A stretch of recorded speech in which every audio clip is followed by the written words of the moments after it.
সুপ্রিয় দর্শক, আসসালামু আলাইকুম। কেমন আছেন সবাই? আশা করি সৃষ্টিকর্তার অশেষ রহমতে আপনারা সকলেই ভালো আছেন। বরাবরের মতো নতুন একটি ভিডিওতে আপনাদের সবাইকে স্বাগতম জানাচ্ছি। আজকে আমি এই ভিডিওর মাধ্যমে আপনাদেরকে দেখাবো শরীয়তপুর 2 লেন মহাসড়কের সর্বশেষ অগ্রগতি সম্পর্কে। আপনারা অনেক দিন ধরেই জানতে চাচ্ছেন শরীয়তপুর 2 লেন মহাসড়কের বর্তমান অগ্রগতি কতটুকু হয়েছে। সেই পরিপ্রেক্ষিতে আজকে আমি এই ভিডিওর মাধ্যমে আপনাদেরকে দেখাবো শরীয়তপুর 2 লেন মহাসড়কের কাজের কতটুকু অগ্রগতি হয়েছে। এখন বর্তমানে আপনারা যে দৃশ্যটি দেখতে পাচ্ছেন, এই দৃশ্যটি হচ্ছে শরীয়তপুর 2 লেন মহাসড়কের। এই জায়গাটির নাম হচ্ছে দৈনিক বাজার যেতে আনন্দবাজার যেতে যে রাস্তাটি পড়ে সেই রাস্তাটি। এই রাস্তাটির এক পাশে মাটি খনন করা হয়েছে। মাটি খনন করার পর এখানে বালু ফেলার কাজটি চলমান রয়েছে। এখানে বালু ফেলার কাজটি সম্পন্ন হলে তারপর এখানে ইট বালুর সংমিশ্রণ ফেলে এই রাস্তার কাজটি সম্পন্ন করা হবে। এখন বর্তমানে শরীয়তপুর 2 লেনের মহাসড়কের কাজ সেই জায়গাগুলোতে সবচেয়ে বেশি অগ্রগতি হয়েছে, যে জায়গাগুলো একদম ফাঁকা রয়েছে এবং ভূমি অধিগ্রহণের কোনো জটিলতা নেই। অর্থাৎ রাস্তার পাশে যে খালগুলো রয়েছে সেই সকল জায়গাগুলো দিয়ে রাস্তার কাজটি সবচেয়ে বেশি এগিয়ে গেছে। এখন আপনারা দেখতেই পারছেন যে এখানে আশেপাশে কোনো বাড়িঘর নাই, সেজন্য এখানে রাস্তার কাজটি অনেক দ্রুত গতিতেই এগিয়ে গেছে, কোনো রকমের বাধা বিপত্তি ছাড়াই। শরীয়তপুর মহাসড়কের কাজটি অর্থাৎ 2 লেন মহাসড়কের কাজটি অংশবিশেষভাবে করা হচ্ছে। যেই সকল জায়গায় ফাঁকা জায়গা রয়েছে সেই সকল জায়গায় কাজটি এগিয়ে নেওয়া হচ্ছে। এখন আপনারা দেখেছিলেন এটি হচ্ছিল দৈনিক বাজার যেতে রাস্তা, অর্থাৎ আনন্দবাজার থেকে দৈনিক বাজার যেতে রাস্তা। এখন বর্তমানে যে রাস্তাটি আপনারা দেখতে পাচ্ছেন এটি হচ্ছে মাদ্রাসা গেট থেকে ক্লাব মোড় যাওয়ার যে রাস্তাটি রয়েছে সেই রাস্তাটি। রাস্তার ডান পাশে এখানে ইট এবং বালুর সংমিশ্রণ ফেলা হচ্ছে। সংমিশ্রণ ফেলার পর পাশে যে খাল রয়েছে সেই খাল থেকে মেশিনের মাধ্যমে পানি তুলে তারপর এখানে রাস্তায় পানি দেওয়া হচ্ছে। এখন আপনারা দেখতে পাচ্ছেন বড় একটি ট্রাকের মাধ্যমে ইট এবং বালির সংমিশ্রণ এখানে ফেলা হচ্ছে। রাস্তার ডান পাশে এই কাজটি করা হচ্ছে। এখানে আপনারা দেখতেই পাচ্ছেন যে বিশাল একটি ট্রাকে ইট বালুর সংমিশ্রণ রাস্তার ডান পাশের যে রাস্তাগুলি রয়েছে সেখানে ফেলা হচ্ছে। এখানে প্রথমত ভেকু দিয়ে রাস্তা খোঁড়া হয়েছিল, তারপরে ইট বালুর সংমিশ্রণ ফেলে পানি দিয়ে ভিজে রোলার কোস্টারের মাধ্যমে চাপ প্রয়োগ করা হয়েছিল। তারপর যখন এই কাজটি শেষ হয়ে গেছে তারপর এখানে পানি দিয়ে ভিজিয়ে আবার নতুন করে ইট এবং বালির সংমিশ্রণ ফেলা হচ্ছে। এখন বর্তমানে আপনারা যে চিত্রটি দেখতে পাচ্ছেন এটি হচ্ছে ক্লাব মোড় থেকে দৈনিক বাজার যাওয়ার যে রাস্তাটি রয়েছে। এর আগের ভিডিওতে আপনাদের দেখিয়েছিলাম যে এখানে রাস্তার বাম পাশে রাস্তা খোঁড়া হচ্ছিল। রাস্তা খোঁড়ার পর এখানে কাজটি চলমান রয়েছিল।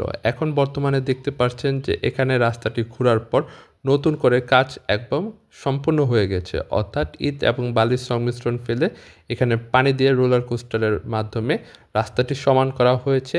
তারপরে অপর পাশের যে কাজটি আছে সেই কাজটি করা হবে। আপনারা দেখতেই পাচ্ছেন যে প্রথমত রাস্তার এক পাশে কাজ করা হচ্ছে যাতে করে বড় ধরনের যে যানবাহনগুলো রয়েছে তারা যেন খুব সচরাচর খুব সহজে যাতায়াত করতে পারে। আপনারা সকলেই জানেন শরীয়তপুর 2 লেন যে মহাসড়কটি রয়েছে এটি আগে 2 লেনের ছিল না, আগে ছিল একদম সরু এবং জরাজীর্ণ একটি সড়ক। সেই সড়কটিকে এখনও 2 লেনে প্রশস্তকরণের কাজটি এগিয়ে নেওয়া হচ্ছে। পদ্মা সেতু চালু করার পর এই সড়কটি দিয়ে গাড়ি চলাচলের মান অনেকটাই বেড়েছে, অর্থাৎ এই রাস্তা দিয়ে গাড়ি চলাচল আগের থেকে অনেকটাই বেশি হচ্ছে, যার কারণে এই রাস্তাটির সংস্কারের অনেক গুরুত্বপূর্ণ হয়ে পড়েছে। আগের থেকে এই রাস্তাটি বহুল একটি সড়ক হওয়ার কারণে এখন এই সড়কটি অন্ততই গুরুত্বপূর্ণ শরীয়তপুর মানুষদের জন্য। সেই কারণে যত দ্রুত সম্ভব এই সড়কটি সংস্কার করা প্রয়োজন হয়ে পড়েছে, কারণ এই সড়কটি দিয়ে দৈনিক দিন অনেক যানবাহন চলাচল করে। আগে যেই সড়কটি দিয়ে যানবাহন চলাচল করত সীমিত, এখন সেই সড়কটি দিয়ে অনেক যানবাহন চলাচল করে, যার কারণে দুইটি যানবাহন একত্রে চলাচল করতে পারে না।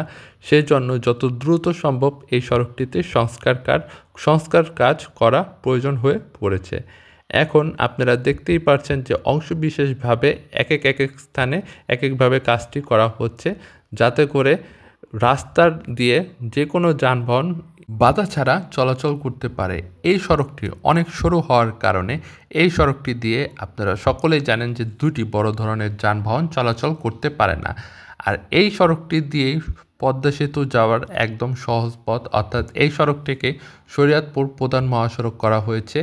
এই সড়কটি দিয়ে যে অন্যান্য সড়কের থেকে, অর্থাৎ আরেকটি সড়ক যে রয়েছে কাজীরহাট থেকে ক্যান্টনমেন্ট পর্যন্ত, অর্থাৎ মাঝেরঘাট হয়ে যে সড়কটি রয়েছে সেই সড়কটি দিয়ে অনেক ঘোরা পড়ে এবং ওই সড়কটি সহজ পথও নয়, কারণ ওখান দিয়ে উঠলে গাড়িটি আবার নিচ দিয়ে যেয়ে ব্যাক করতে হয়। সে কারণে এই যে সড়কটি রয়েছে কাজীরহাট থেকে নাওরবা পর্যন্ত, এই সড়কটিকে প্রধান মহাসড়ক করা হয়েছে। প্রধান মহাসড়ক হওয়ার জন্য রাস্তাটির যে যোগ্যতা প্রয়োজন সেই যোগ্যতা এই রাস্তাটির অনেক আগে থেকেই ছিল না। যখন পদ্মা সেতু উদ্বোধন করা হয় তখন বিকল্প কোনো সড়ক না হওয়ার কারণে এই সড়কটি দিয়ে অনেক চাপ পড়ে যায়। এখন বর্তমানে তাই এই সড়কটির কাজ খুব দ্রুত গতিতে করা হচ্ছে।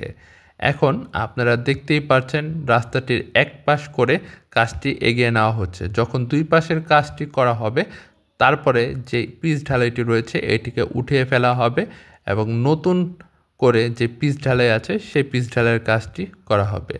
এখানে এক পাশের কাজটি করা হয়েছে, কয়দিন পর অপর পাশের কাজটিও ধরা হবে। দেখা হবে নতুন কোনো ভিডিওতে। ততদিনের জন্য ভালো থাকুন, সুস্থ থাকুন, আল্লাহ হাফেজ। আর এমনই উন্নয়নমূলক প্রকল্পের কাজ দেখতে আমাদের চ্যানেলটি সাবস্ক্রাইব করে রাখুন এবং কোন ধরনের ভিডিও আপনারা দেখতে চান সেই ভিডিওগুলো দেখার জন্য আমাদের চ্যানেলে কমেন্ট করুন। ধন্যবাদ।